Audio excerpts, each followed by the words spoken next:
Now, part of our oldie but a goldie series. We're not talking about me, we're talking about this machine. Nearly as old as me, but this is a Wickman EDM from 1980. Now, when you think Wickman, you're thinking multi-head lathes, but this, as I said, is an EDM.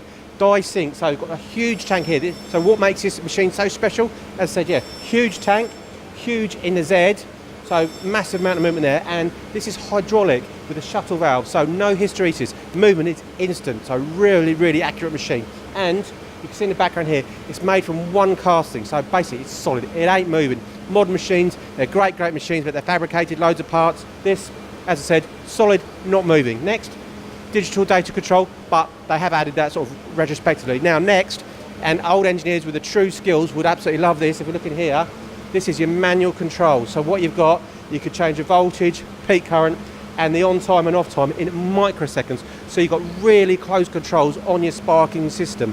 So what that means, accuracy, fast, and I'm reliably informed, electrode wear on this is as good, if not better, than the current CNC EDM machine. So part of our sort of blast from the past, an oldie but a goldie, the EDM, Wickman EDM from 1980.